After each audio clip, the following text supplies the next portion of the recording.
Salam alaikum, Juma Mubaraka. Marhaba bikum في هذا الويبينار qui fait partie d'une nouvelle série de webinaires sur les data.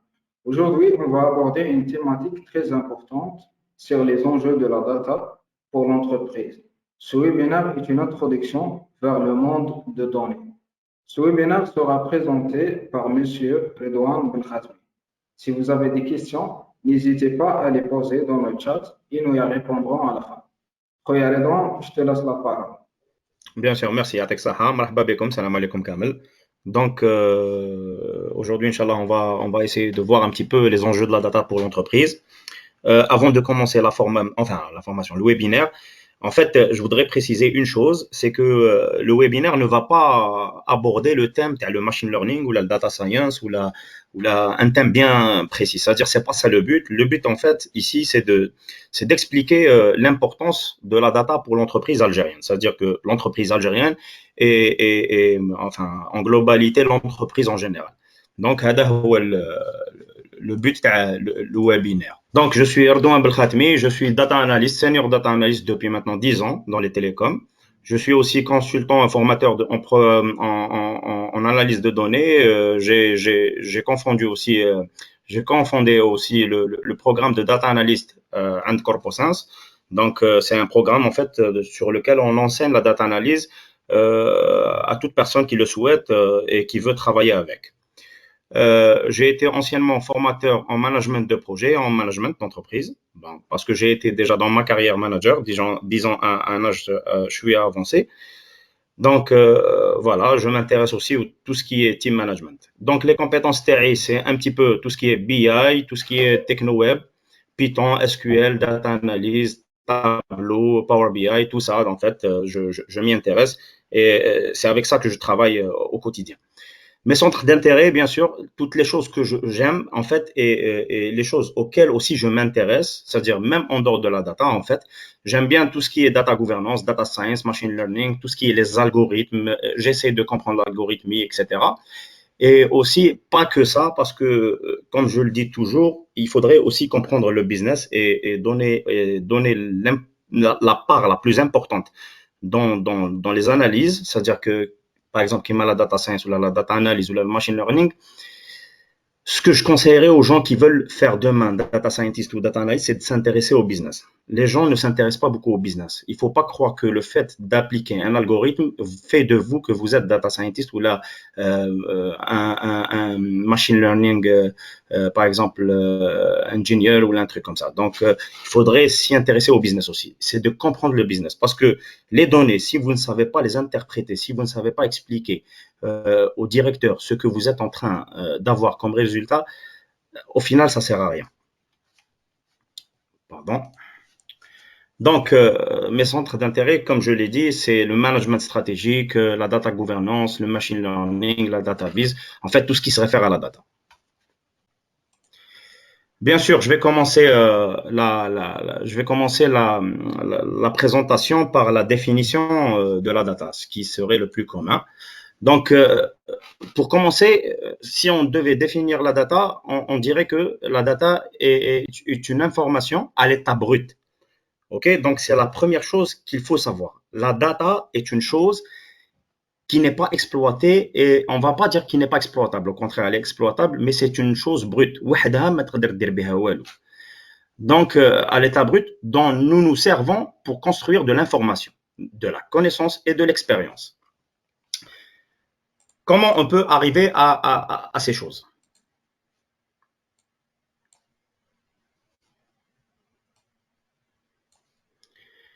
Donc, le cheminement de la data. Donc, la data, quand on la récolte, elle est à l'état brut. La data, on ne peut rien faire avec, si ce n'est qu'elle est stockable. Mais en fait, c'est hadak ou dhab ta'na, ok? Donc, la première étape est d'identifier et de capturer l'information à l'état brut. C'est ça qui est important. Je vous donne un exemple, couleur noire, par exemple. Vous avez un champ qui s'appelle couleur noire. Couleur noire, vous ne pouvez rien faire avec.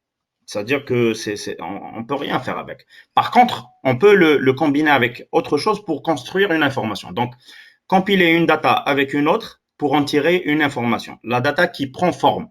Elle commence à prendre forme. Donc, voiture noire. Donc, supposons qu'on est dans une entreprise, qu'on vend des véhicules, un a des tracteurs, un a des voitures, etc. Maintenant, si on voit que la voiture, elle est de couleur noire, là, ça devient une information. Si on passe maintenant à un stade un peu plus avancé, on dira que on peut construire de la connaissance BR. Donc, le contexte d'utilisation est important pour gérer la connaissance, pour générer de la connaissance. Donc, la société X a commandé 500 voitures noires. Là, ça devient autre chose. Là, c'est que ça c'est une connaissance, c'est-à-dire on vient de prendre connaissance que la société X a commandé 500 voitures, et ça, c'est une information très pertinente. Ça veut dire si vous êtes la concurrence, si vous êtes Renault par exemple, et que vous avez entendu que Shera commanda 500 voitures à la Peugeot, là, vous comprendrez qu'il y a un marché qui vient de se faufiler des mains à Renault, donc qui est parti à la concurrence. Après cela, on peut construire de l'expérience. Donc, l'expérience consiste à appliquer la connaissance d'une façon très large. Donc, maintenant, on peut dire que voilà, nous avons vendu, disons, les 500 voitures. Il faut alimenter le stock de voitures noires et lancer une commande pour pallier à un éventuel manque. OK? Donc, là, c'est de l'expérience. On sait que dès que le stock bat 500 voitures, il faudrait commencer à lancer la production et il faudrait commencer à réalimenter le stock. Et là, c'est de l'expérience. OK? On rentre dans l'expérience. Donc, pour en déduire tout cela, donc, le cheminement à la data. Donc, on passe de la data à l'information, à la connaissance, à l'expérience.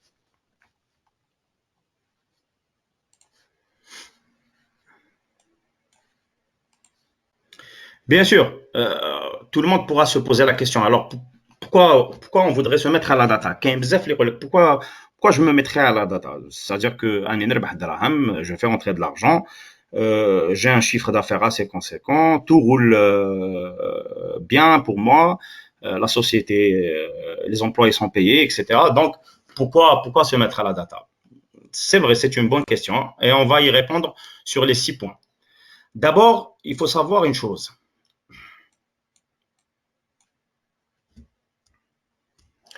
La volumétrie de la data. Donc, la volumétrie de création de data en zeta-octets. Si en 2010, chose qui n'est pas loin, ça fait 10 ans de cela, donc le monde, ça c'est la cartographie de production de data à travers le monde. Donc en 2010, le monde entier avait produit, on va dire, 2 zeta-octets de data, ok, toutes sortes de data. Donc, il faut savoir en bas qu'un zeta-octet est égal à 1 milliard de téraoctets. Donc, c'est 1 milliard de disques durs. OK? Donc, un disque dur externe que vous avez. Donc, il faut compter 1 milliard. C'est ça le zeta-octet. Donc, le monde entier, en 2010, avait produit 2 milliards de zeta-octets. En 2015, il est passé à 12 milliards de téraoctets. OK? On passe en 2018 à 33. Et vous voyez que ça passe à chaque fois à 47. Et voilà ce que les gens prédisent. De 2020 à 2025, on passera à 175. Et à 2030 à 612. Et à 2035 à 2142. Zeta-octets. Maintenant, il faut savoir une chose. C'est que en 2010, nous n'avions pas les mêmes machines qu'aujourd'hui. Donc, si avant, pourquoi on ne faisait pas de la data, pourquoi on ne faisait pas du big data, pourquoi on ne faisait pas de la data science, c'est parce qu'on n'avait pas des machines performantes. Aujourd'hui, on les a, les machines performantes, et les machines performantes sont encore à chaque fois plus performées que hier. OK? Donc, à chaque fois, on a la performance sur la machine. Donc, à chaque fois, la machine, elle nous permet d'exploiter un peu plus la data. C'est pour ça que la data, l'exploitation, la génération de la data, elle devient de plus en plus on va dire exponentielle. OK? Donc, vous voyez que le volume de 2020 sera multiplié par 45 en 2035. OK? Donc, ça sera 45 fois où Charana Choufou actuellement en 2020. C'est ce que les experts prédisent. OK? Donc, déjà, quand on voit ça, on comprend que le monde est en train d'évoluer par rapport à ça. Il est en train de générer de la data de masse. On ne peut pas rester à l'écart de ça. Ok, il faut pas qu'on fasse il faut pas que on soit en retrait en se disant que non ça sera un véritable tsunami de la data. Ok, donc si on s'y met pas, on sera archaïque quelque part. Bien sûr, donc, mis à part la volumétrie de la data, donc le but aussi, qu'est-ce qui intéresse l'entreprise? Donc, savoir ce que nous sommes en train de faire sur le marché aussi.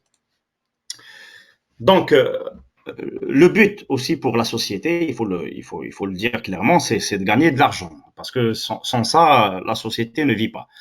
Donc, si on se met à la data, c'est pour mieux maîtriser son marché, d'abord.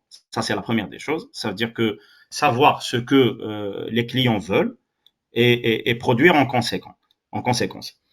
Vendre plus efficacement, c'est-à-dire que maintenant, si par exemple dans une région les gens ne demandent pas un produit, on va pas submerger la zone hadik, le produit hadik. Les gens n'en veulent pas, ils veulent autre chose. Je pourrais vous donner par exemple des exemples l'agroalimentaire, par exemple les gâteaux, etc. Oui, vous verrez par exemple le bimo يتمشى في sud. Oui, par exemple peut-être في بليده ما يتمشاش ولا par exemple في الجلفة ما يتمشاش, mais il y aura autre chose اللي راح يتمشى. Donc ceci, il faudrait les analyser pour savoir à peu près qu'est-ce qu'il faut affecter à telle ou telle zone. C'est ça en fait, vendre plus efficacement. Et le but final en fait, c'est d'augmenter son chiffre d'affaires. Quand vous analysez la donnée, en fait, quand vous maîtrisez votre marché, vous savez ce que le concurrent fait, etc., vous êtes quelque part en train de minimiser les pertes TACOM. Et si vous minimisez les pertes, vous êtes en train aussi d'augmenter quelque part le chiffre d'affaires. OK? Donc, c'est ça le but, en fait. Pour d'abord, le premier but, c'est en fait, c'est d'Allah. Il faut réfléchir ainsi. Le troisième point, le client doit être au cœur de l'entreprise. Donc, c'est-à-dire qu'une société doit essayer de fidéliser sa clientèle. C'est-à-dire si elle se met à la data, c'est pour aussi garder son client. Parce que déjà, avoir un nouveau client, c'est difficile. Alors, de là à tout faire pour le perdre, ça serait trop grave pour la société parce que elle va pas vivre, elle va couler à un certain moment. Donc, la première des choses, c'est que la data va nous permettre de segmenter les clients. Tous les clients ne sont pas sur le même piédestal. Donc, des fois, par exemple, on peut avoir des clients gold, des clients silver, des clients, bronze, des clients en titanium, par exemple. Bon, ça, c'est de la classification. Mais ce genre de choses nous permet en fait de vendre mieux. Parce qu'on sait chaque client qu'est-ce qu'il vaut et chaque client ce dont il a besoin. Ça, c'est très important. La deuxième des choses, c'est qu'on va essayer d'optimiser la relation client. Alors, comment on peut optimiser la relation client à travers la data? En fait, imaginons par exemple qu'on est Condor et que nous avons vendu par exemple des machines à laver à un certain temps T, par exemple, et aujourd'hui que, par exemple, ça fait maintenant 2 ans que ces machines à laver ont été vendues et on sait à travers la data qu'on a analysée par rapport à nos machines qu'en fait, à partir de la deuxième année, les pannes commencent. Donc, elles vont commencer. Donc, nous, qu'est-ce qu'on va faire? On sait que le client X, cela fait maintenant 2 ans qu'il a acheté la machine à laver. On va essayer de l'appeler. On va essayer de voir avec lui, est-ce que la machine à laver est toujours fonctionnelle? Est-ce qu'il a besoin, par exemple, d'un service client ou par exemple, d'une assistance, etc. Cette expérience-là, en fait, vous êtes en train d'optimiser la relation client. C'est-à-dire que vous êtes en train de lui dire que nous sommes là. OK, nous sommes là et nous savons que cela fait 2 ans que vous avez acheté et que vous êtes un potentiel, votre machine a un potentiel et peut potentiellement tomber en panne, on va dire. Voilà. Donc, on est là, on est au courant, il n'y a pas de souci. OK. Même le client, il va se dire que tiens, le service client quand même, hein, ils sont assez performants. Mais en fait, c'est la data qui peut nous permettre ça. Mis à part le fait d'optimiser la relation client, on peut par exemple aussi enrichir l'expérience client. Donc l'expérience client, comment on peut l'enrichir? En fait, euh, en appelant le client aussi et en lui disant que voilà, monsieur, vous avez reçu ce service. Est-ce que ce service en fait a été parfait pour vous ou non? Ce genre de choses, le service client, comment dire? Le service client, on va dire que Nas bzaf يقولوا لك, mais qu'est-ce que ça a avec la data? En fait, ça a tout à voir avec la data parce que le client, en fait, c'est le pétrole de la société. Ok, c'est lui qui nous donne l'argent. Et si on se soucie pas de son bien-être, le client risque d'aller ailleurs. C'est ça le problème. Et pour savoir si le client a été content ou non, il faudrait le sonder. Il faudrait savoir quel est en fait, il faudrait connaître quel est son avis par rapport au service qu'il a reçu. Donc, il faudrait toujours appeler le client, prendre, comment dire, les remarques qu'il fait et les noter et les enregistrer dans une base de données. C'est très important pour plus tard, pour savoir quels ont été les avis sur un tel service. Toutes ces données-là peuvent vous permettre d'améliorer votre relation client peuvent en fait vous permettre d'améliorer votre relation client avec vos clients en fait. Mis à part le client, on a aussi le fait d'éviter le gaspillage. Donc, le gaspillage qui est un sujet très, très important, en fait, parce que je connais beaucoup de sociétés, voilà, je gagne, par exemple, 1 milliard de dinars de chiffre d'affaires, mais en réalité, il fait que 100 millions de bénéfices. Contrairement à d'autres, par exemple, qui gagnent 500 millions de chiffre d'affaires, mais qui font 400 millions de bénéfices. Donc, quitte à choisir, je préfère la deuxième parce que le chiffre d'affaires dans ce cas-là n'est pas un indicateur. Donc, si vous allez jeter un coup d'œil dans ses comptes ou sa façon de faire, vous trouverez peut-être beaucoup de pertes. C'est-à-dire que ces stocks ne sont pas optimisés, il ne sait pas en fait qu'est-ce qu'il doit faire, combien il doit vendre, combien il doit lancer en production, à qui il doit vendre, comment acheminer les choses, etc. Donc, analyser ses ventes, c'est analyser ses stocks. Ça, c'est la première des choses. Ce que nous sommes en train de faire sortir, c'est en fait ce que nous sommes en train de vendre aux clients doit être remplacé, ok, dans nos stocks. Parce que sinon, si demain la commande reste constante et qu'on ne renouvelle pas nos stocks, il y aura un problème de subvenir aux besoins du client. Aussi, on peut gérer les livraisons à travers des plans de route, ok. Comment on peut gérer des livraisons à travers des plans de route? Si on avait des plans de route, disons, détaillés, c'est-à-dire que on a le kilométrage, on peut avoir, par exemple, tel et tel point de vente sur le plan de route. Disons voilà, le livreur va livrer le point de vente A, mais le point de vente B, par exemple, se situe à 50 km. Comment dire, pourquoi faire appel à un autre livreur pour qu'il aille le livrer alors qu'on peut livrer les deux en même temps? C'est-à-dire qu'on peut optimiser cette façon de faire. Les gens à la RO, en fait, c'est ce qu'ils font au quotidien, c'est une de leurs tâches, c'est ce qu'ils aiment faire, en fait, optimiser. Et c'est très important parce que ça fait gagner beaucoup d'argent à la société et ça fait surtout, comment dire, madame, ça fait gagner beaucoup d'argent, donc ça fait minimiser les pertes. Et ça, c'est très important. Donc, la troisième des choses, on va maximiser les ventes et les marges bénéficiaires. Donc, si, par exemple, on essaie de voir un petit peu comment on peut réduire les pertes, dans ce cas-là, c'est-à-dire que nos ventes sont au maximum. C'est-à-dire que, quelque part, on ne vend pas à perte. OK? Donc, le fait de ne pas vendre à perte, c'est-à-dire qu'on est en train de maximiser les ventes. Le fait de maximiser les ventes, c'est les marges bénéficiaires qui sont en train d'être maximisées aussi. Ok, donc c'est-à-dire qu'il y a plus d'argent dans nos poches. Voilà, c'est un peu l'exemple que j'ai donné tout à l'heure par rapport aux 500 millions et 1 milliard de dinars. Et à la fin, c'est celui de 500 millions qui a plus d'argent dans ses poches. Et ça, c'est très important. La data peut nous permettre d'identifier ce genre de choses. Maintenant, on va passer un petit peu à un stade un peu plus supérieur. En fait, la data nous permet aussi une prise de décision éclairée. Ok? Comment qu'elle peut nous permettre une prise de décision éclairée? La data facilite la prise de décision avec la BI. D'abord, la business intelligence. Ok? La business intelligence, en fait, c'est quelque part, c'est l'aide à la décision. On essaye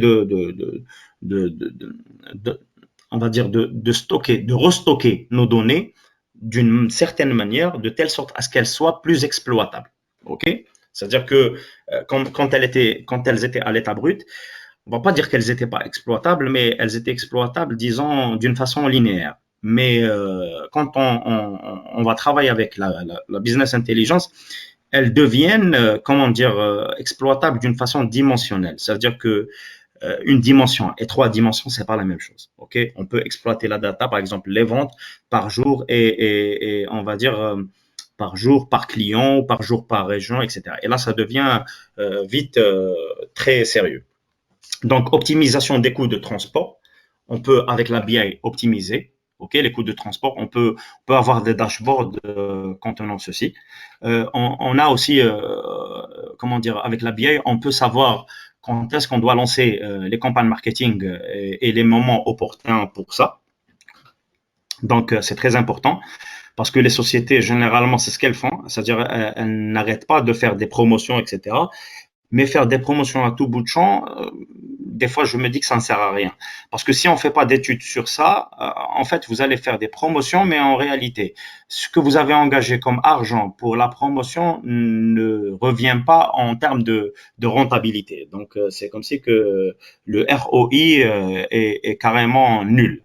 Et j'ai eu déjà affaire à ça.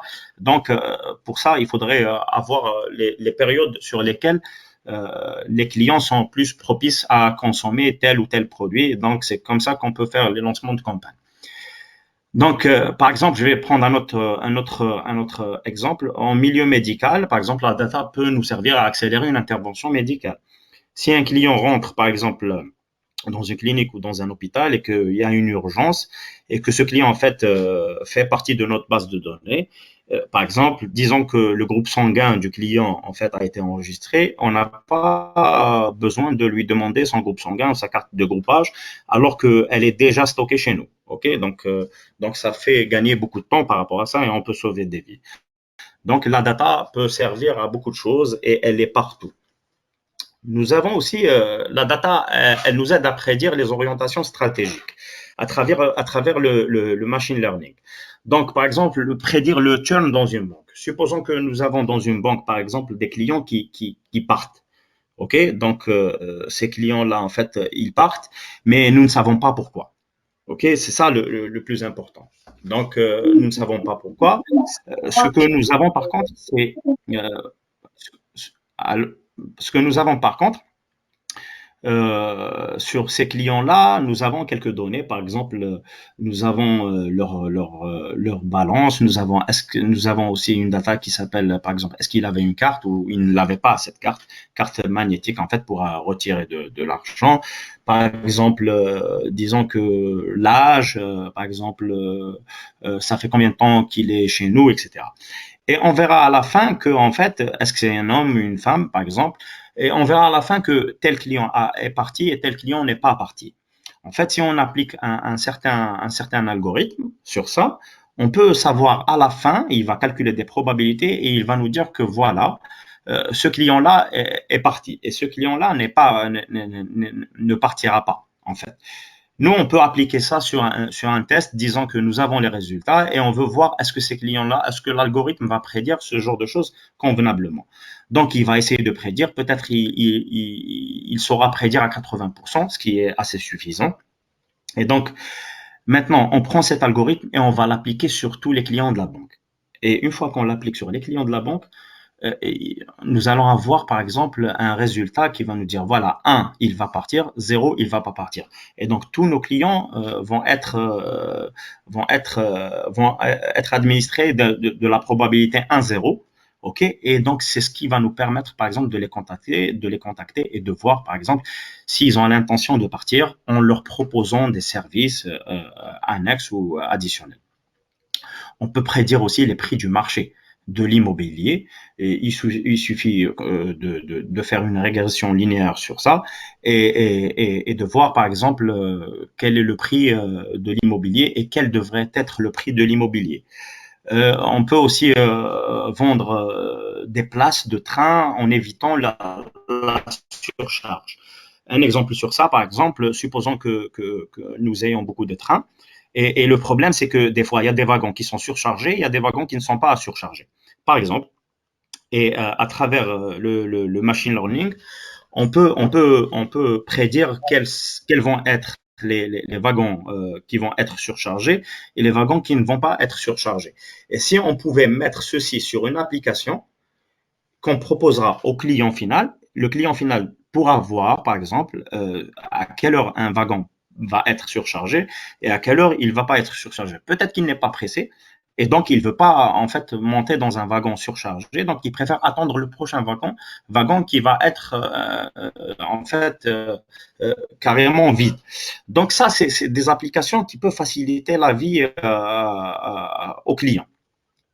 Donc, on peut aussi vendre plus en segmentant les clients. C'est l'exemple que j'avais dit tout à l'heure. Donc, les clients, c'est bien qu'ils soient segmentés, en fait, pour savoir qui est le plus important et qui ne l'est pas. En fait, il y a des clients occasionnels, mais il y a des clients qui sont avec vous. Et il ne faut pas les mélanger parce qu'il faut fidéliser ceux qui sont avec vous depuis longtemps. Il faut les connaître.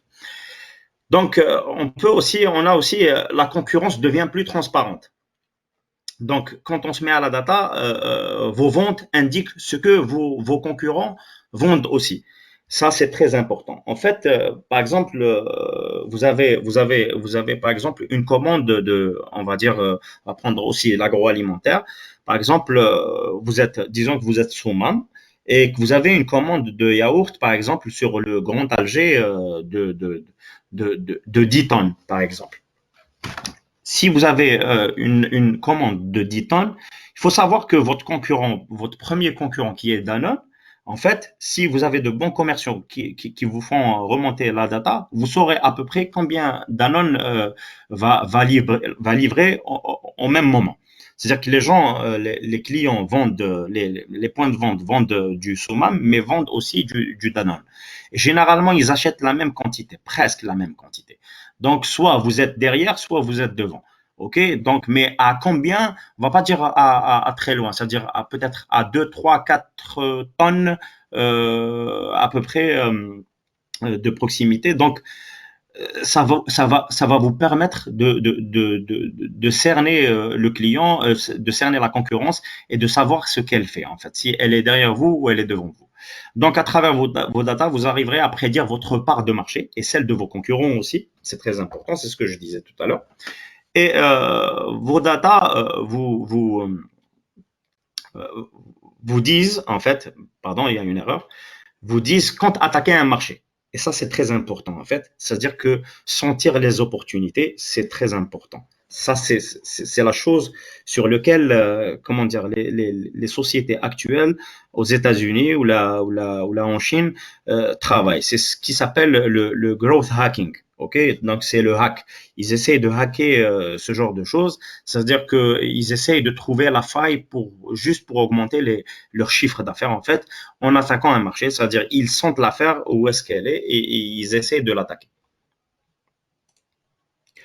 Pour terminer, en fait, pour vous convaincre de vous mettre à la data, c'est parce que vos concurrents, ils sont déjà. Ça, il faut le savoir. C'est-à-dire que n'attendez pas à ce que vos concurrents s'y mettent pour vous y mettre. Vous pouvez être le premier et c'est une bonne chose. Donc, vos concurrents travaillent avec la data déjà, il faut le savoir. OK? Donc, il ne faut pas se dire que voilà, les concurrents, non, ils ne travaillent pas avec la data. Vous ne savez pas. La plupart travaillent avec les data, en fait. Donc, si vous ne travaillez pas avec la data, vous êtes à l'écart. Les sociétés étrangères, ils sont déjà. Alors ça, c'est pas la peine de l'expliquer ou de convaincre nos dirigeants par rapport à cela. Ils savent déjà que les sociétés étrangères sont déjà très avancées côté data. Et il faut savoir que voilà, les entreprises peuvent venir à n'importe quel moment. Et si elles se servent de la data, ça va devenir problématique pour vous qui ne vous servez pas de la data. Je donne un exemple, par exemple. Je donne, par exemple, l'exemple de Yassir. Yassir qui s'est inspiré de Uber. Yassir, aujourd'hui, je sais qu'ils ont une équipe de data scientists, je le sais, j'en ai connaissance, c'est très bien, mais je me dis des fois, si par exemple, ils ne s'étaient pas mis à la data pour analyser, pour avancer, etc. Aujourd'hui, il y a le concurrent Karim qui, à travers Uber, est rentré en Algérie. C'est un concurrent sérieux, c'est un concurrent qui a une infrastructure data qui est très sérieuse aussi. Et si lui, il se sert de la data et que Yassir ne se servait pas de la data, je pense que Yassir se ferait bouffer en fraction de seconde. Et vous allez voir que, en fait, toutes les sociétés de VTC, en fait, qui ne se servent pas de la data vont disparaître tôt ou tard. OK? Donc, parce que, voilà, ils savent pas le client, ils savent pas ce que veut le client, ils savent pas comment traiter le client, et ça, c'est très important. Donc, pour terminer ce point-là, la concurrence maîtrisera le marché avant vous. Et ça, c'est très important aussi de le savoir. Donc, si la concurrence maîtrise le marché, ça va être problématique parce que vous serez deuxième. Ça, c'est pas bon. Alors, vous serez deuxième ou troisième ou quatrième. Cela dépend de vous.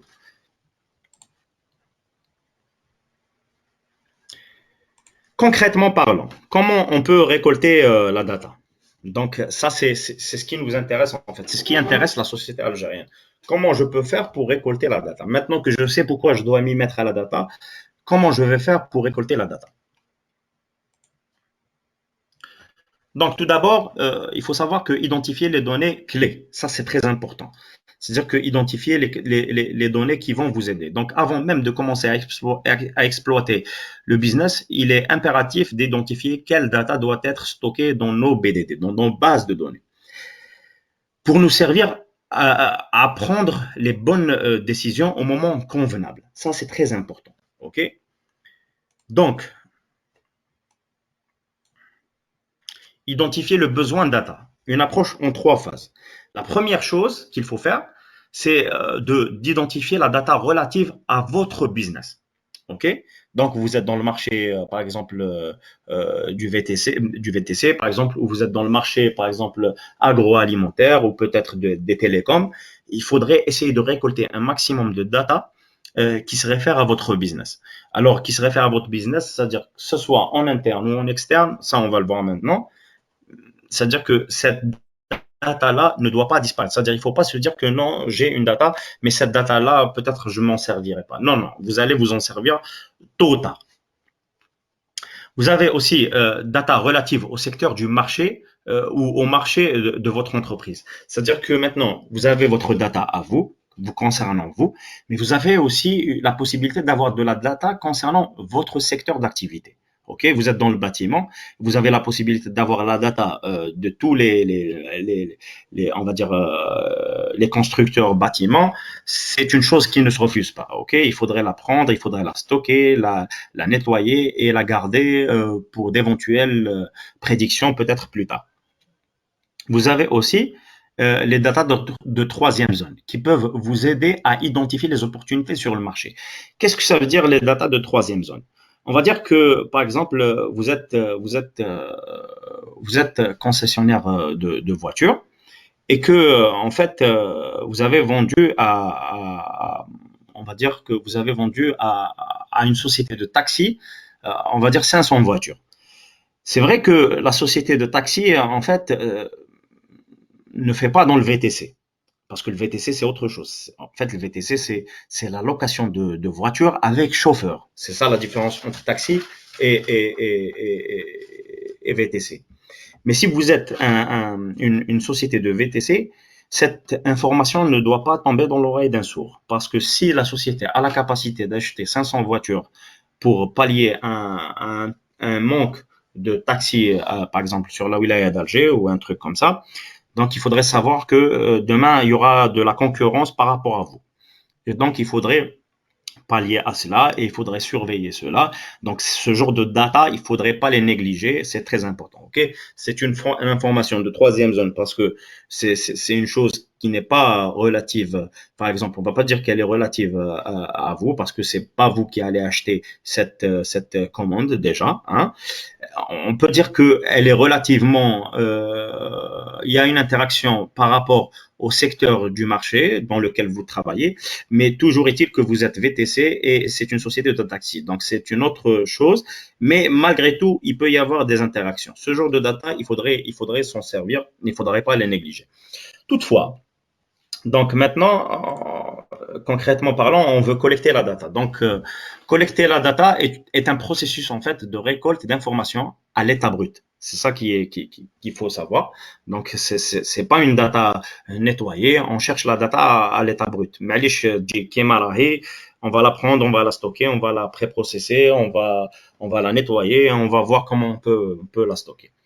Donc, à l'état brut, qui nous servira à prendre des décisions lorsque celles-ci sont présentées en forme avancée. Donc, elle se présente en deux formes.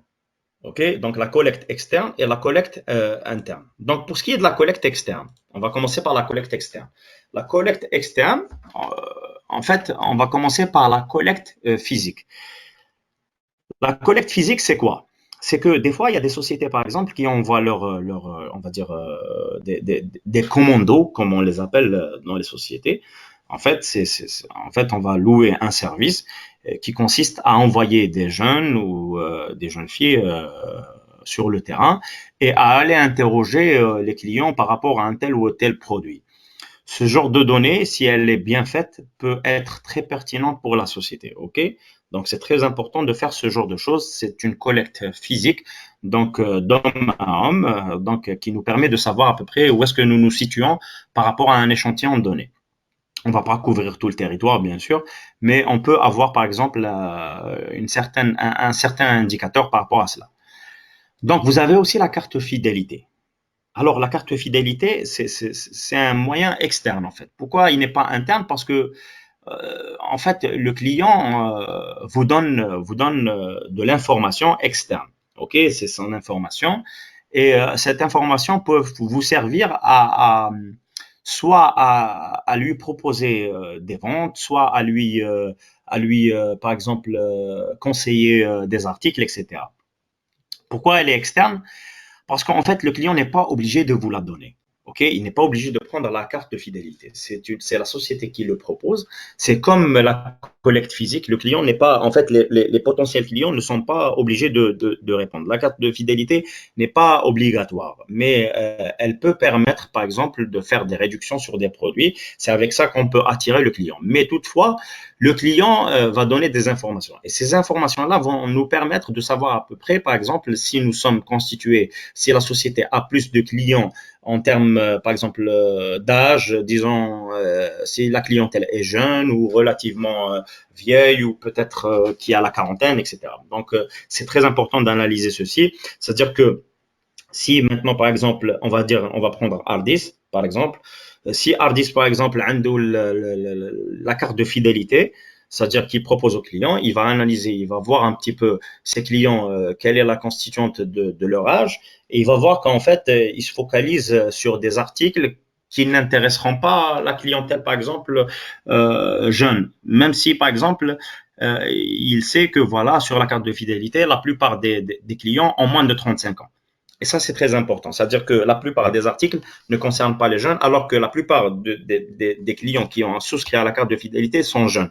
Donc, à travers ça, on peut comprendre, par exemple, on peut prendre des orientations par rapport à cela. Vous avez le sondage en ligne. Alors maintenant, le sondage en ligne, c'est un petit peu comme la collecte physique, mais c'est juste que c'est en ligne. Alors il y a des sites ou des boîtes qui se chargent de ça. On va les contacter et ils se chargent, en fait, ils ont des bases de données de clients qu'ils vont contacter, qu'ils vont interroger et qu'ils vont recevoir des informations qu'ils vont vous communiquer. Ce genre de choses, c'est bien de le faire de temps à autre, c'est-à-dire une fois par année ou deux fois par an. Ça dépend cela combien va coûter, mais ça peut être pertinent pour la société. Vous avez aussi les réseaux sociaux. Alors, les réseaux sociaux, ceux qui ont investi dans la data et qui ont investi dans les profils IT vont avoir des profils qui manient bien l'outil informatique et qui pourront scraper la donnée sur le réseau social.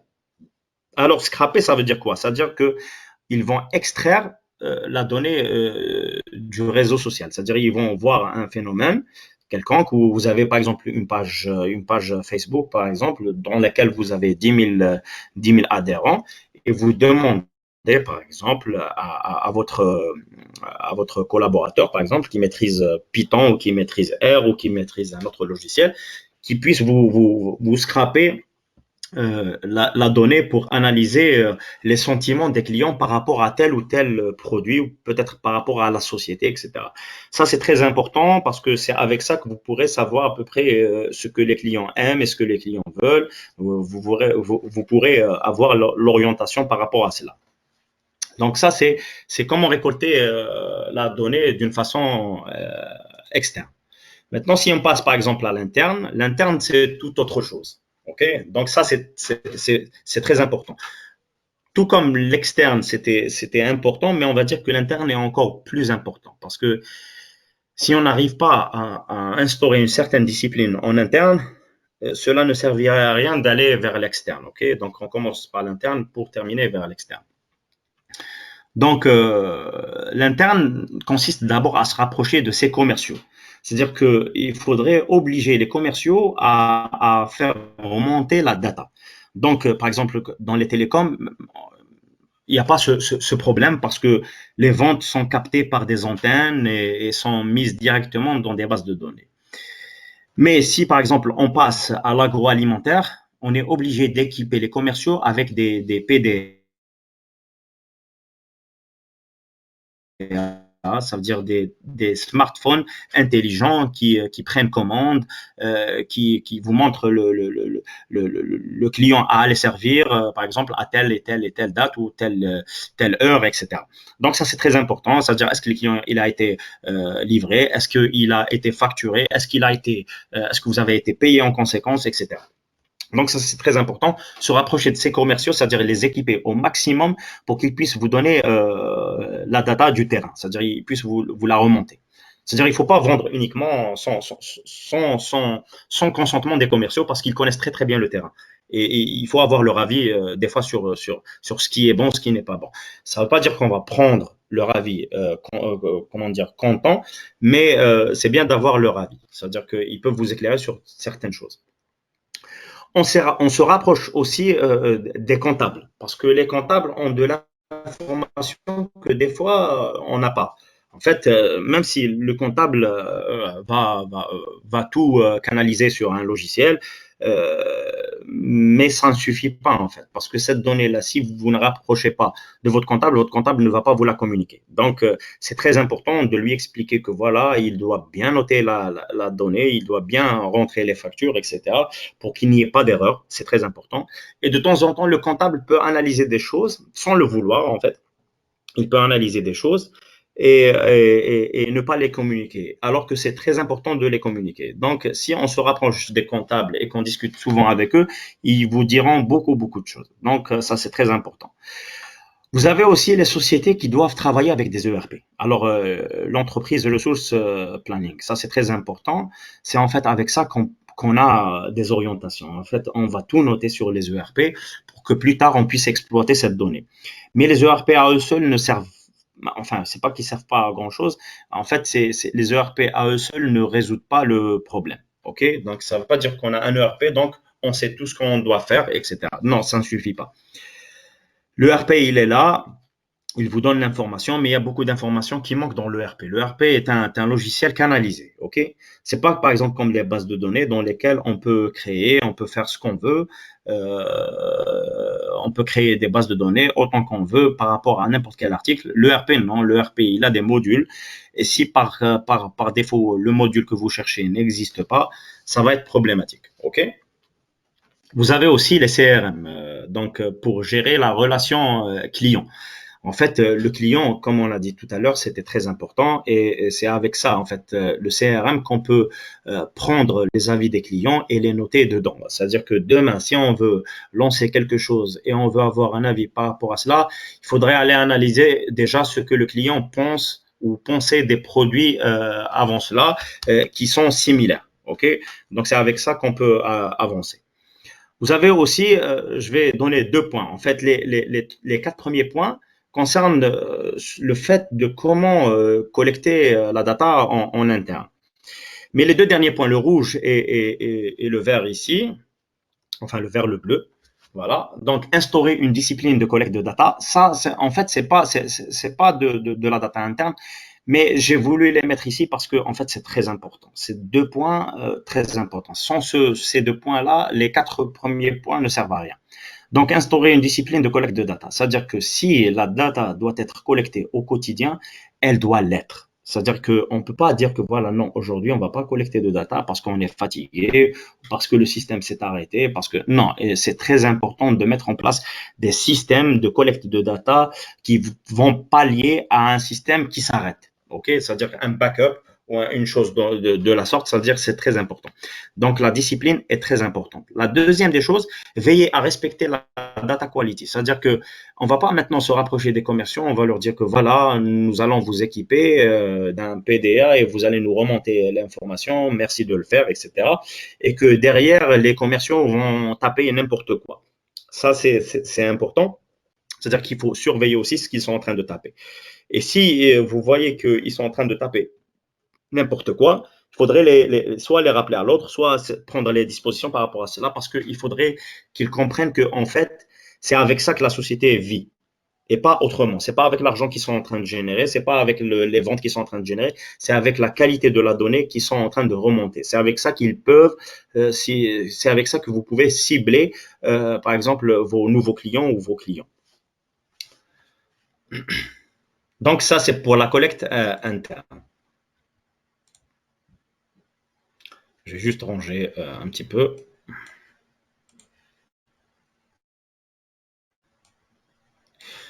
Maintenant, on a vu comment on peut collecter la data. Maintenant, ce qui est intéressant, c'est comment exploiter la data. Donc, on va dire que j'ai pris les 3 thèmes. En fait, on va essayer de voir un peu la BI, la data analyse et la data science. Ça, c'est très important.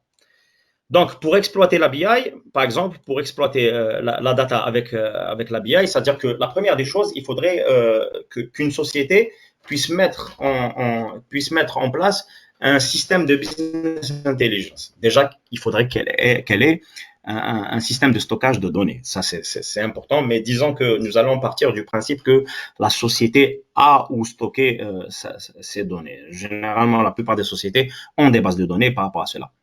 Ce qui serait intéressant, c'est de recruter des personnes de la BI et pour faire de l'entreposage de données pour une meilleure exploitation. C'est-à-dire que c'est des gens qui vont créer des data warehouse, qui vont créer un data warehouse. Ce data warehouse va vous permettre de compiler la donnée d'une façon dimensionnelle, de telle sorte à ce que vous puissiez en prendre l'information pertinente pour prendre plus tard une décision. Ok, donc ça sera une information descriptive quelque part. Voilà, par exemple, je prends un exemple que, par exemple, vous avez vendu sur la wilaya de Djelfa pour 1 million de dinars en termes de boîtes de yaourt. Par exemple, boîte de yaourt.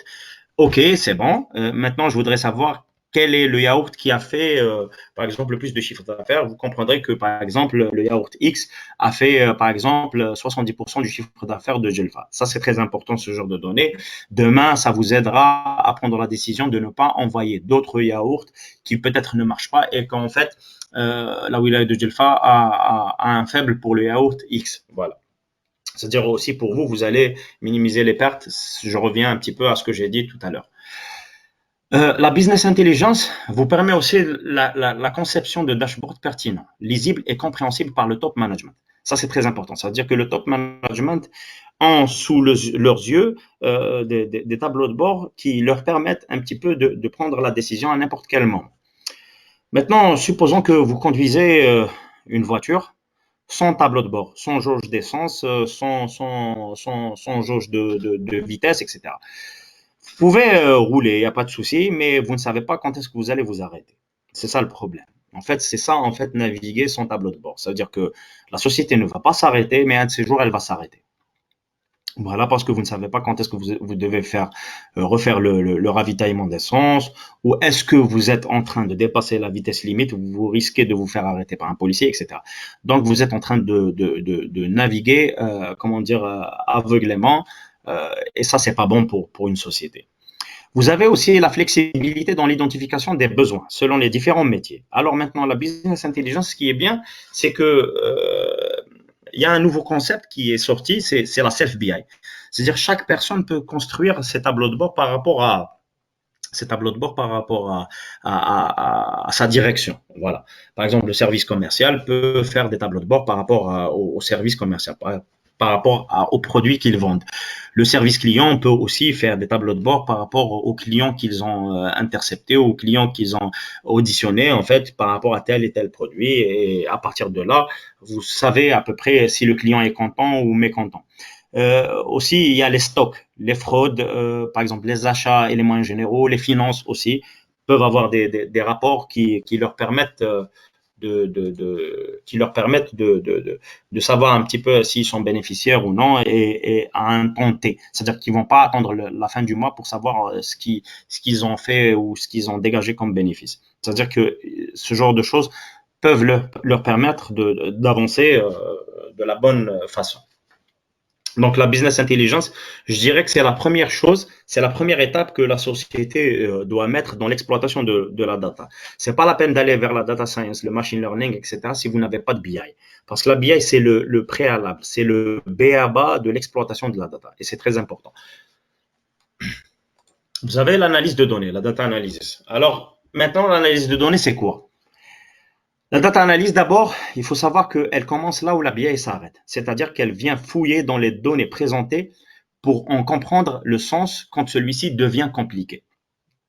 Des fois, vous avez la BI, vous avez par exemple sur un graphe, vous pouvez voir que vous avez vendu beaucoup de produits tels, ou par exemple que vous avez une perte de tels et vous ne comprenez pas pourquoi. En fait, l'analyse de données vient fouiller dans ça. En fait, la BI ne répond pas à ce genre de questions. Elle ne va pas vous dire pourquoi vous avez eu de la perte, mais elle va vous dire que vous avez eu de la perte. Mais elle vous dira jamais pourquoi, ni comment, ni. La data analyse vient un petit peu chercher le pourquoi et le comment, ok?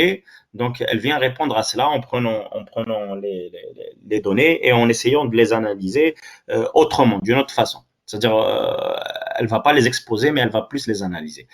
Il faut savoir aussi que la limite des dashboards de la BI réside dans leur rigidité. C'est-à-dire que quand vous créez un dashboard, ce dernier n'est pas flexible. C'est-à-dire qu'on ne va pas aujourd'hui créer un dashboard avec des graphes et demain on vient, on efface tout et on refait. C'est pas comme ça que ça se passe. Quand on crée un dashboard, il devient figé. C'est-à-dire que il couvre, par exemple, disons qu'il couvre 60% de l'activité et on va le garder parce que le directeur veut venir voir cette activité, son évolution, etc. Si maintenant le directeur voit chaque matin cette activité-là et son évolution, le problème est qu'il ne voit pas beaucoup d'autres choses parce que la BI ne les montre pas. Et dans ce cas-là, on ne peut pas créer un dashboard pour chaque activité. Et c'est là que la data analyse vient chercher aussi ailleurs, là où la BI ne montre pas les phénomènes. Donc, une fois un dashboard conçu, il ne vous montrera que ce que vous vouliez au préalable. C'est ça, en fait, c'est la demande. Le dashboard traite la demande. Contrairement à la data analyse qui, elle, va chercher un peu plus loin, c'est-à-dire les choses que vous n'avez pas demandées. C'est ça le travail d'un data analyst. Donc, la data analyse peut se faire au niveau de chaque structure. Ça, c'est bien. OK, donc c'est comme on a dit tout à l'heure pour la création et la conception de dashboard. La data analyse aussi peut se faire sur chaque structure, sur chaque direction. Chaque direction peut analyser ces chiffres et peut voir est-ce que les chiffres sont rentables ou non. Ils peuvent voir est-ce que le client est satisfait ou non. Ils vont voir pourquoi le client n'est pas satisfait. Pourquoi le client, par exemple, n'est pas satisfait. Peut-être que si le client n'est pas satisfait, c'est parce que en fait on va dire le collègue qui l'a appelé lui a mal parlé. Peut-être que ce collègue-là, en fait, la plupart de ses clients ne sont pas satisfaits. Et il faut aller creuser dans ce genre de choses. Ok, donc la data analyse est faite pour ça.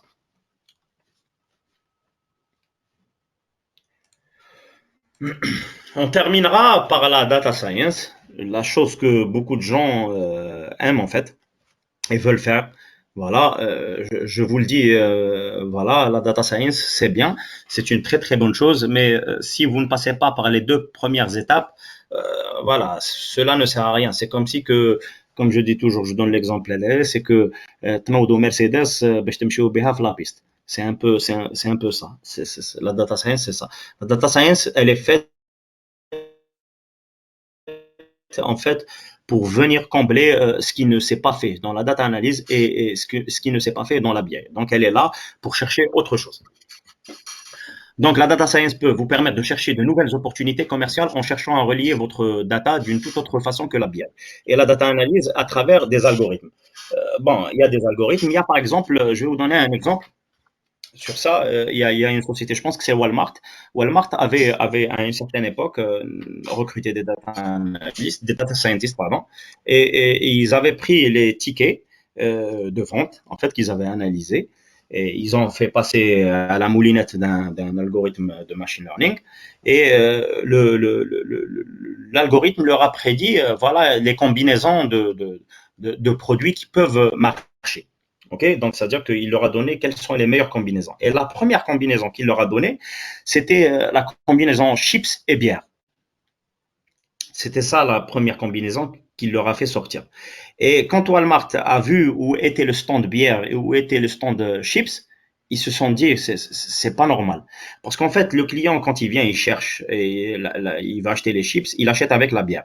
Et donc, qu'est-ce qu'ils ont fait? Ils ont rapproché les deux stands de telle sorte à ce que le client, quand il vient, il voit la bière, il voit les chips, il va les acheter directement. C'est-à-dire, il ne va pas se casser la tête à aller chercher. Peut-être qu'il va se désister au cours du chemin. Et ils avaient, je pense, multiplié les ventes par 10. Donc, la data science, en fait, à travers des algorithmes, vient pallier à ce genre de choses. Chose que la data analyse ou la BI ne fait pas. Voilà. La data science vous aide aussi réellement à dépasser vos concurrents en trouvant des business hacks. Je reviens à cet exemple que j'ai dit. Ça, c'est un business hack. OK? C'est-à-dire que vous êtes le seul à le découvrir. En fait, c'est-à-dire que vous venez de trouver une faille quelque part que vos concurrents, par exemple, n'ont pas. Et ça, c'est très important. Elle est là, en fait, pour trouver ce genre de choses. C'est-à-dire les business hacks, c'est très important. OK? C'est-à-dire que vous êtes les seuls et les premiers à les trouver. Après, peut-être qu'il y aura un failloteur, on va dire, peut-être qui travaille chez vous, qui va aller chez le concurrent et va vous dire que voilà, ils ont fait ceci et cela et ça marche très très bien. Et vous, vous êtes le concurrent, vous allez le faire. Mais combien de fois ceci va se faire? Pas beaucoup, je pense, pas beaucoup. Par contre, si vous avez une équipe de data scientists, ils peuvent vous trouver beaucoup de business hacks de ce genre. Donc, c'est très important. Vous avez aussi la data science peut identifier ce que l'homme ne saurait faire. OK? Détection de cancer, par exemple, en analysant l'imagerie. Donc, la data science, aujourd'hui, on l'utilise d'une manière intensive en termes de médecine. Bon, on va dire la data science, mais on va dire plus le machine learning, qui est une petite conception de la data science, ok? Mais c'est un peu ça en fait. C'est-à-dire à travers les réseaux de neurones, on peut savoir, par exemple, on peut déterminer si un point est un cancer ou non. Vous avez, par exemple, les coureurs de Formule 1 peuvent déterminer à quel moment un pilote de Formule 1 va s'arrêter pour le prochain ravitaillement. C'est-à-dire, ils se mettent d'une façon, on va dire, ils sont aux aguets pour attendre leur pilote, en fait, pour qu'ils ne perdent pas beaucoup de temps. Dans le sport, par exemple, où on a aussi la data science qui peut vous prédire et vous dire à quel moment un joueur doit être remplacé. C'est-à-dire que s'il voit on leur met un certain nombre de capteurs, on voit qu'ils ont couru un certain nombre de kilométrages, par exemple que les capteurs ont analysé le taux d'acide lactique qui monte, etc. Ceci vous dit que voilà, votre joueur doit sortir maintenant. Voilà, c'est pas la peine d'aller réfléchir midi 14 heures. C'est un petit peu la machine qui, on va pas dire réfléchit à votre place, mais qui prend ce genre de décision en fait pour vous faciliter la chose. Et on sait que il y a eu déjà ça. Par exemple, je vais vous donner le titre d'un film, c'est Moneyball. C'est le premier monsieur, c'est un film de Brad Pitt, c'est le premier monsieur qui a utilisé, en fait, dans le baseball, la data science pour recruter des joueurs. Et en fait, les joueurs n'avaient aucune valeur. C'est ça, en fait, sur le marché, ils n'avaient aucune valeur. Et il analysait, en fait, combien de coups il pouvait donner, par exemple, par heure, combien il pouvait courir. Chacun avait sa spécificité. Et quand il les avait combinés dans un algorithme, ceci lui a permis d'identifier les bons joueurs dans ce sens. Mais ces joueurs-là, personne n'en voulait. C'est ça le hic. Et en fait, quand il les avait recrutés, il avait commencé à avoir de mauvais résultats, c'est ce qui est tout à fait normal parce que l'algorithme ne calculait pas l'homogénéité, mais en fait, l'homogénéité s'était faite naturellement et il était presque, comment dire, il allait presque accéder à la première division. Alors que le club, c'était, on va dire, un club qui n'était pas UP. Voilà. Donc il avait investi presque rien et il avait eu un bon résultat.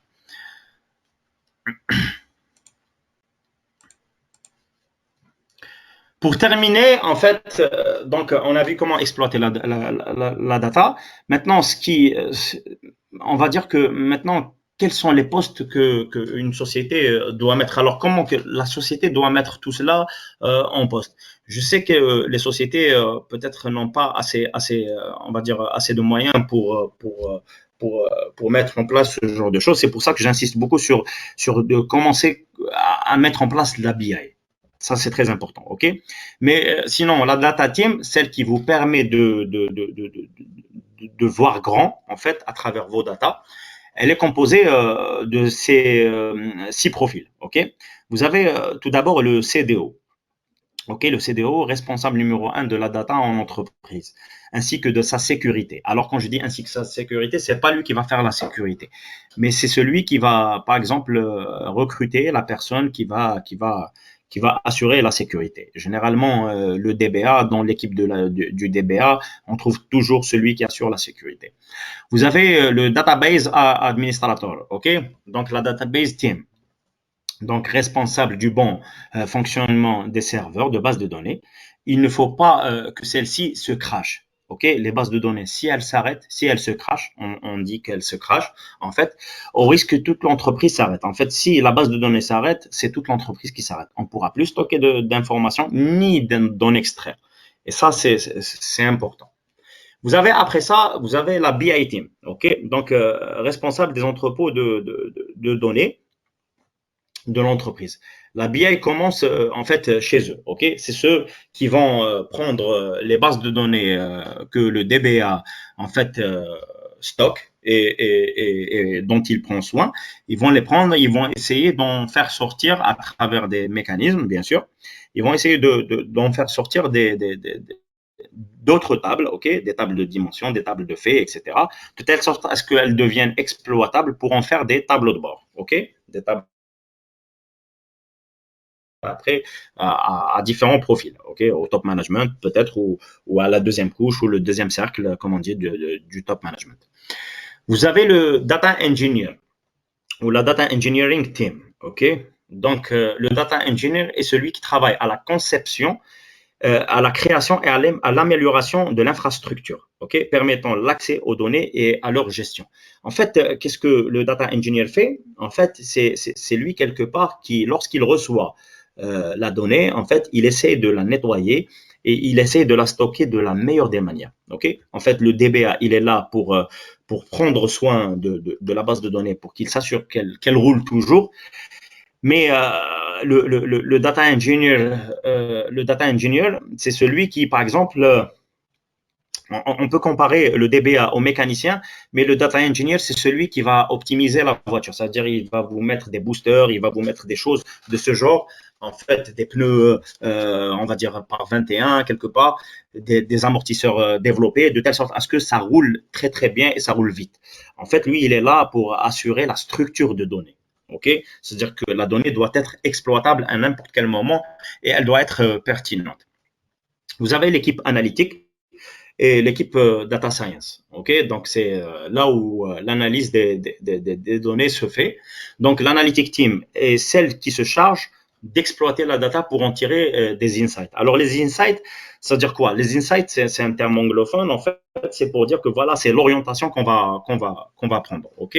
Donc, on traite la donnée en fait pour en tirer des insights, des conclusions ou des orientations qu'on devra suivre. Et vous avez pour terminer celui que beaucoup oublient en fait, parce qu'ils ne le connaissent pas.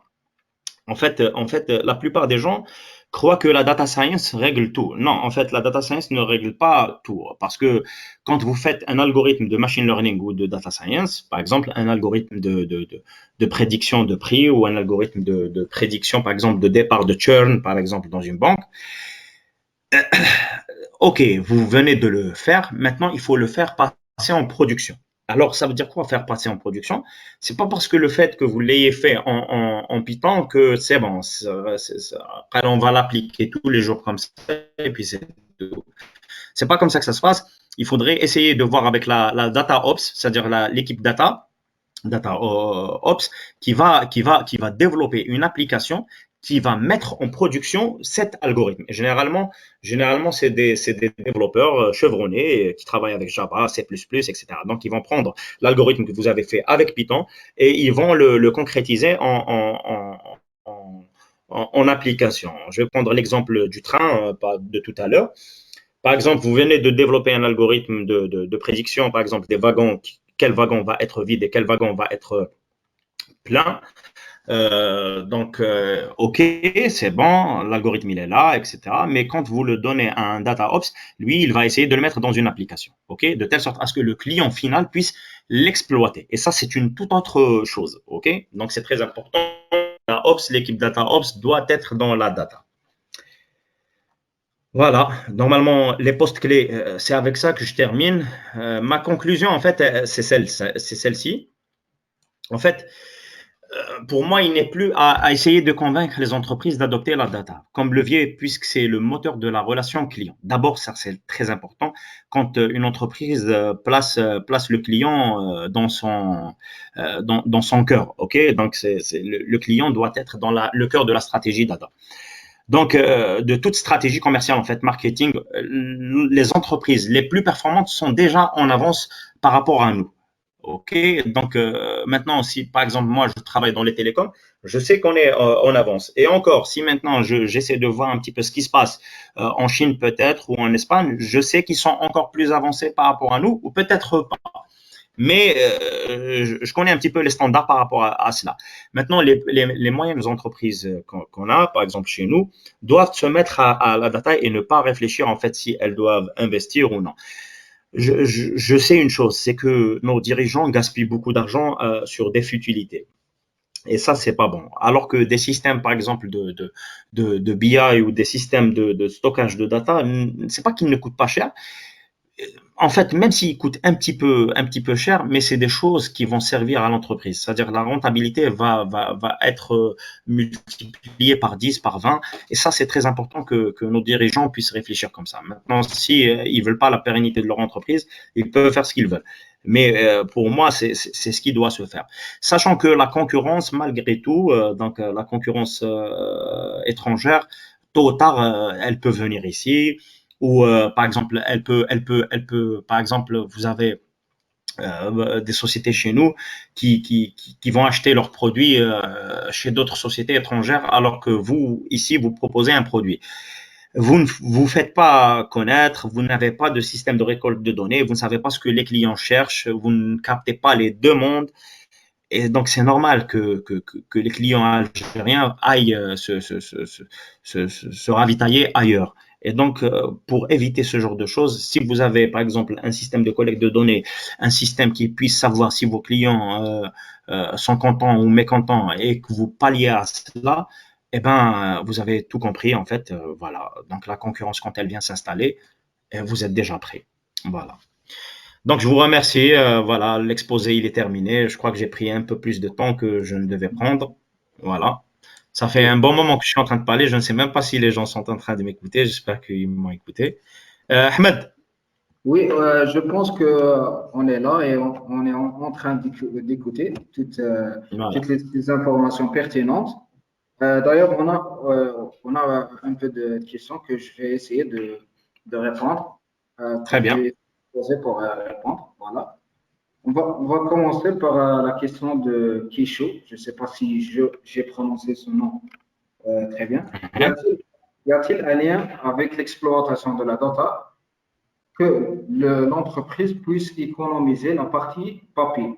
Donc, être dans l'air du temps, la politique responsabilité sociale et écologique. C'est-à-dire, on utilise les données pour économiser la partie du papier.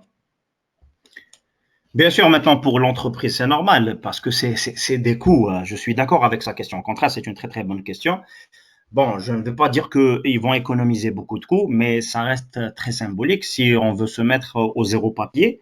Moi, c'est une approche que j'aime bien, le zéro papier en fait, parce que maintenant que tout est sur le cloud, tout est stocké, etc. Pourquoi utiliser le papier massivement? Ok. Bon, après, bien sûr que on peut étudier cela si on veut économiser les coûts dans l'entreprise. Je pense que si l'entreprise essaye d'économiser le papier, je pense que chez nous, quelque part, c'est pas par souci écologique. Je pense que la première des choses qu'ils vont faire, c'est parce qu'ils veulent réduire les coûts de la société, en fait. Voilà, les coûts ou les dépenses de la société. Et donc, le papier va faire quelque part partie. Voilà, je pense que je pense que c'est comme ça que la société chez nous va réfléchir. Très bien. Je pense que c'est clair pour la réponse. Une autre question de Ambrech déjà. J'ai remarqué que vous avez concentré sur la partie commerciale, vente. Est-ce Oui. que la data concerne uniquement cette partie? Ou bien Ah non? non, non, non, non, non. Non, non. Hein, oui. Hein. Surtout l'ensemble des process, oui, effectivement. Oui. Bien sûr, bien sûr. Je viens de dire que tout à l'heure, voilà, j'ai donné des exemples de Formule 1, j'ai donné des exemples de sportifs, etc., de football. Donc, bon, peut-être que parce que la plupart des sociétés, on va dire, la plupart des sociétés, on va dire, la plupart du tissu économique, il est commercial. Qu'on le veuille ou non, c'est comme ça. Mais après, je ne dis pas que la data se focalise uniquement sur l'aspect commercial. Au contraire, elle peut être, comment dire, exploitée dans le circuit, par exemple, dans la gestion des eaux. Elle peut être, par exemple, exploitée dans la gestion des forêts. Par exemple, dans la gestion de tout ce qui est éolien, tout ce qui est énergie renouvelable. On peut, comme j'ai dit tout à l'heure, dans le sport, c'est une chose qui se pratique aujourd'hui en Europe. Si vous voyez le bon niveau en football, c'est aussi grâce à ça et on vous le dit pas. En fait, je vous donne un exemple. Par exemple, comment il s'appelle l'entraîneur actuel de Leeds United, Bielsa. C'est un fou de la data, pour que je vous le dise. Voilà, il faut aller voir sur Internet. Vous verrez ce qu'il fait avec. Donc, c'est un adepte de la data. Donc, non, la data, c'est pas que le côté commercial, c'est aussi beaucoup d'autres côtés. Voilà, je vais dire. On a une autre question dans le cas d'une société spécialisée dans la logistique, Très bien. il faut mettre en place quoi? ERP, CRM ou bien tracker GPS. Est-ce En que fait, c'est clair la question? le tracker GPS, oui, oui, elle est claire, elle est claire.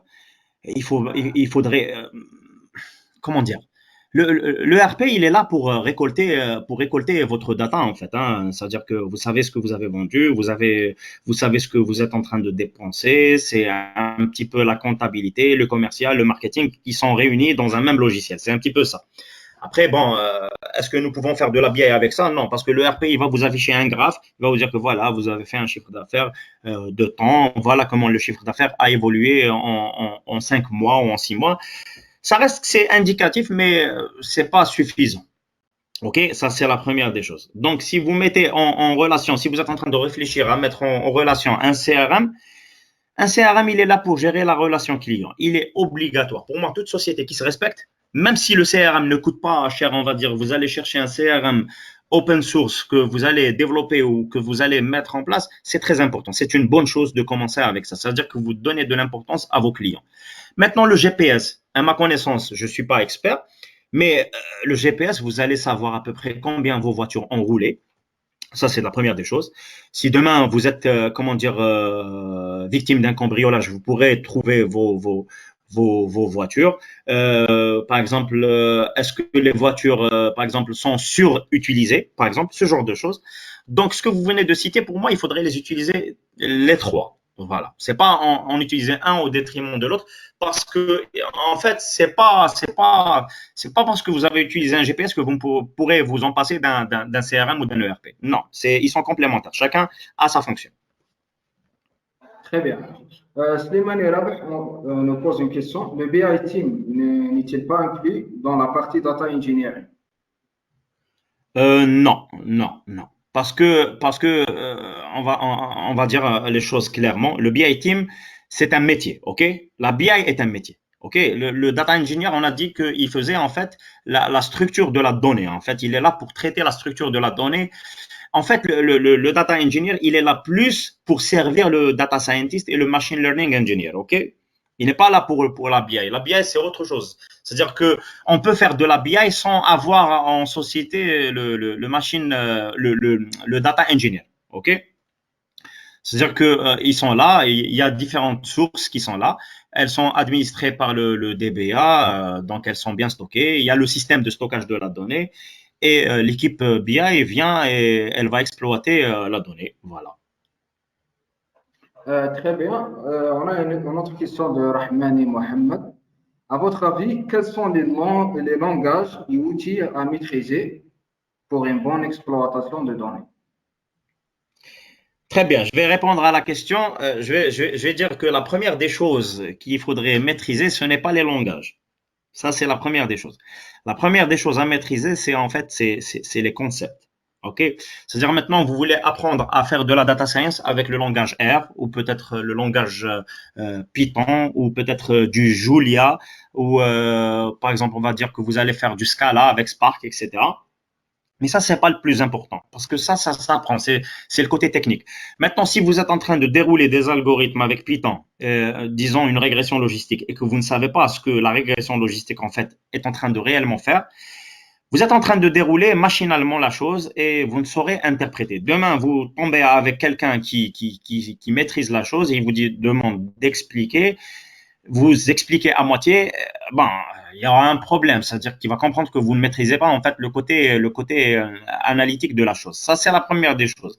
La seconde chose, comme je l'ai dit tout à l'heure, ce à quoi je donne le plus d'importance, mis à part les algorithmes, c'est-à-dire comprendre la conception de l'algorithme, comment il marche, je donne beaucoup d'importance aussi au business, c'est-à-dire comprendre ce qu'on est en train de faire. Ok, ça c'est très important. Et quand on dit business, on ne parle pas uniquement du côté commercial. Ok, on est en train de parler aussi du côté stock, comment que le déstockage se passe, comment que la relation client est entretenue, comment. Donc c'est tous ces métiers-là en fait qu'il faut comprendre.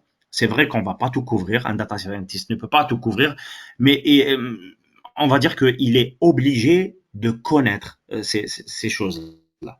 OK? Pour que demain, il puisse enfin, quand il a des coefficients, qu'il puisse enfin interpréter convenablement les coefficients. Voilà, qu'il puisse donner de bonnes réponses, pas des réponses à moitié.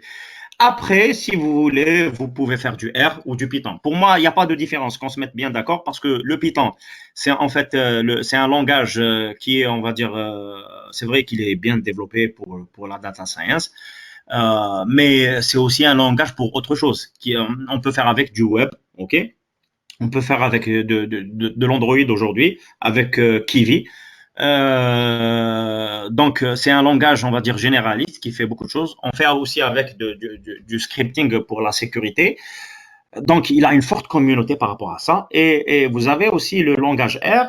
En fait, le langage R est un langage statistique, mais il fait autant ce que fait Python, qu'on se mette bien d'accord, mis à part ce que je viens de citer, c'est-à-dire de l'Android, du web.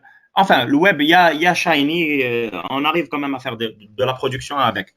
Mais c'est pas un logiciel en fait qui est destiné pour ça. Voilà, c'est plus un logiciel de stock. Enfin, c'est plus un logiciel, on va dire statistique, qui fait du machine learning, mais c'est plus un logiciel statistique. D'ailleurs, dans les offres d'emploi, vous trouverez que les offres d'emploi de data scientist sont reliées à Python et les offres d'emploi de statisticiens sont reliées à R. Alors qu'il n'y a rien qui différencie les deux, mis à part ce que j'ai dit tout à l'heure par rapport à la généralité autre que machine learning et statistique. Voilà. Très bien. Je vais prendre une dernière question. Y a-t-il des lois adéquates à l'application et l'exploitation de la data en ingénierie?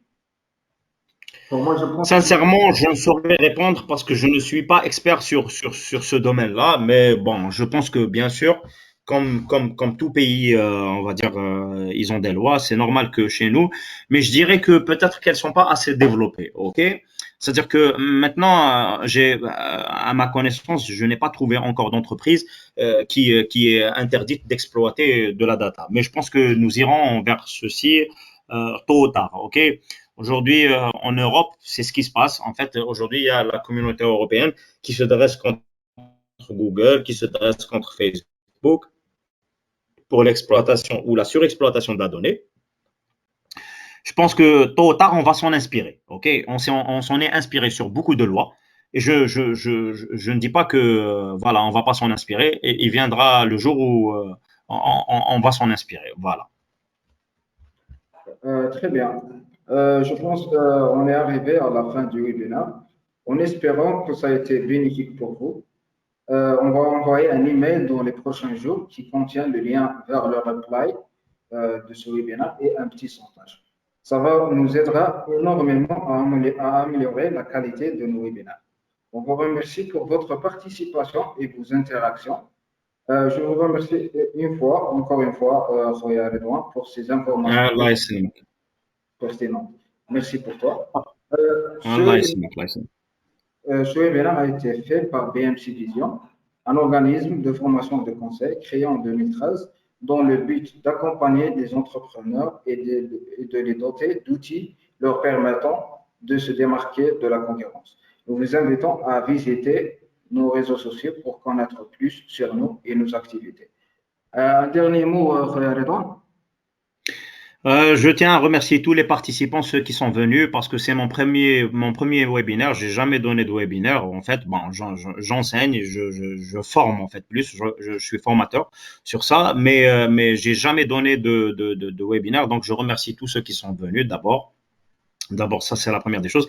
La deuxième des choses, moi, je voudrais juste vous dire une chose, c'est que pour tous ceux qui veulent s'intéresser à la data, parce que c'est à la mode, en fait, il n'y a pas que c'est à la mode, on est obligé de partir vers ça. Moi, je vous invite à essayer de comprendre la data vraiment par un process de business, de comprendre le business. Comprenez le machine learning, c'est-à-dire ne passez pas directement forcément au Python. C'est pas Python en fait qui fait le machine learning, c'est ce que les algorithmes font. Essayez de comprendre mathématiquement les algorithmes. Je ne vais pas vous demander d'avoir un niveau supérieur en mathématiques parce que c'est difficile, mais au moins d'essayer de comprendre les algorithmes, comment ils fonctionnent. C'est une bonne chose. Comprenez aussi la data analyse, la BI, c'est très important. C'est une chose passionnante. Je vous invite à le faire. Et ne soyez pas brouillons. Ça veut dire commencer quelque chose et terminer là. Voilà, c'est tout ce que j'ai à dire. Et je vous remercie tous. Merci encore une fois pour toi, M. Khoya Redouane. Au prochain webinaire. Inch'Allah, Inch'Allah.